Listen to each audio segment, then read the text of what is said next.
Hello, my name is Mark Helm. I'm the author of Creating Wealth Through Self-Storage, and I'm the creator of the Self-Storage Quick Start Academy. And by now you have probably received the first email concerning the course that the Quick Start Academy is releasing called How to Buy Your First Self-Storage Facility. We have a great promotional offer going.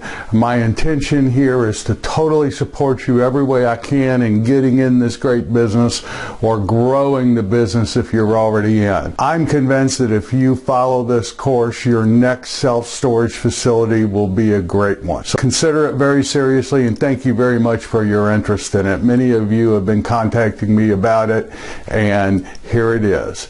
Take advantage of the initial offer, and thank you very much for your interest. But today I have a question. What's the most difficult thing you have ever done? Well, for me, it's learning to play guitar. I don't mean just chords, but I mean really learning to play guitar where I can play lead guitar, bluegrass, jazz, swing. Meditation, quieting the mind and observing the mind.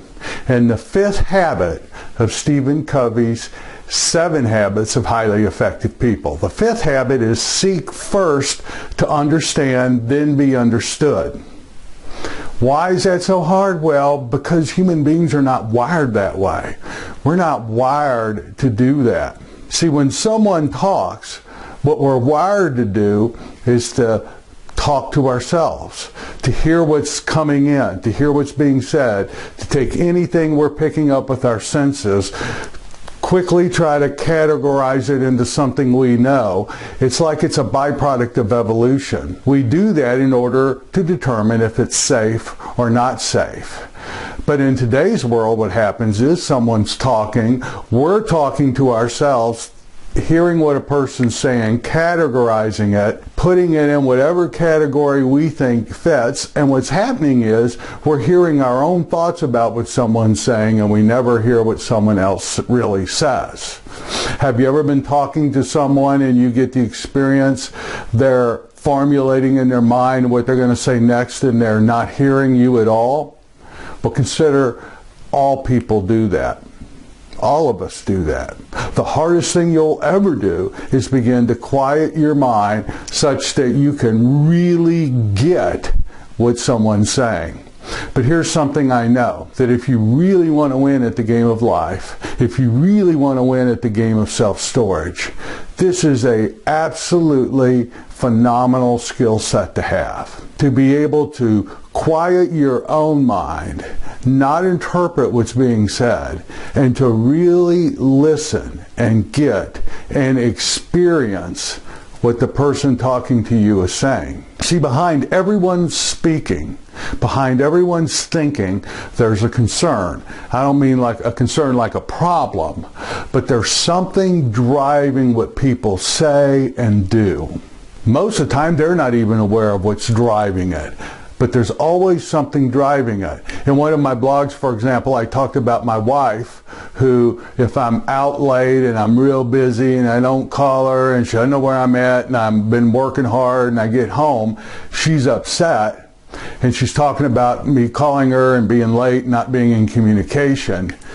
I can address the content of what she's saying, but if I get quiet and really hear what's going on is we have a great relationship, and when I'm not there and she doesn't know where I'm at, she doesn't know when I'm coming home, there's something missing for her because she anticipated experiencing the great relationship we have. So if I talk to that and address that concern driving the speaking rather than what she's actually saying, which is what most people do and I do most of the time, something's possible that wasn't possible before.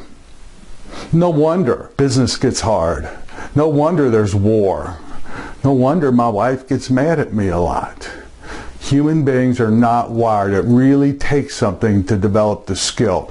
All through the book, Creating Wealth Through Self-Storage, in the first part, I was talking about a transaction that was happening. When I was with that seller and was really quieting my mind to get how the world was occurring for that seller, What I really got was that he had worked all his life to amass this wealth, and this self-storage facility was a big part of it. And he felt angry, upset, out of control because he was having the experience of all the wealth that he had been creating over his life being chipped away by capital gains taxes, by fees. The deal we were working on had a conduit loan on it with defeasance. In other words, it had a huge prepayment penalty.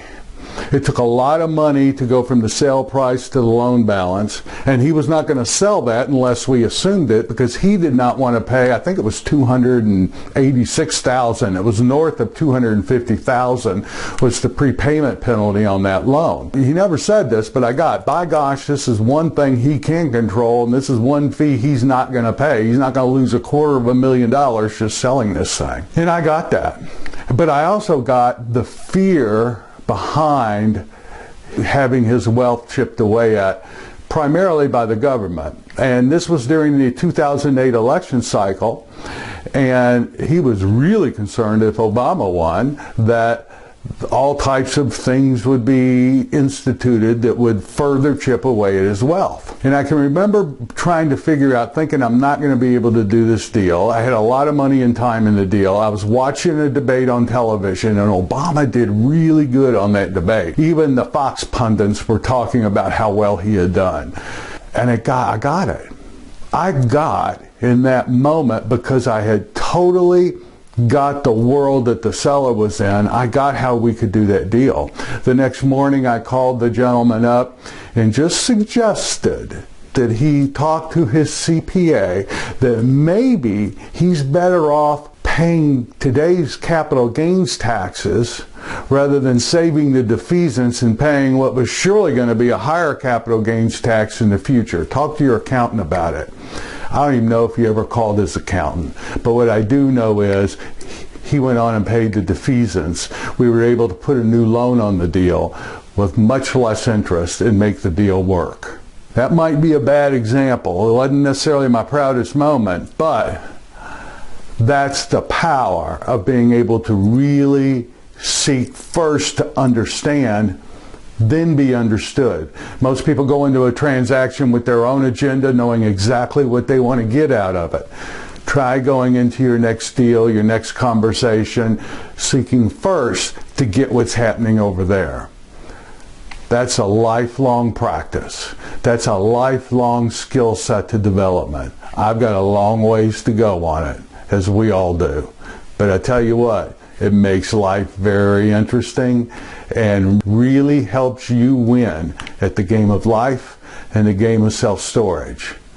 Go out, practice next week, and get your next self-storage facility. Again, thank you very much for your interest in how to buy your first self-storage facility course that's now out on the Self-Storage Quick Start Academy. You can go to selfstoragequickstartacademy.com. You can go to creatingwealth-through-self-storage.com. If this course is for you, if you think it can help you, take advantage of the offer that we have going out. Business. Thank you very much. My name is Mark Helm. I'm the author of Creating Wealth Through Self-Storage, and I'm the creator of How to Buy Your First Self-Storage Facility, the Self-Storage Quick Start Academy's first course. Thank you.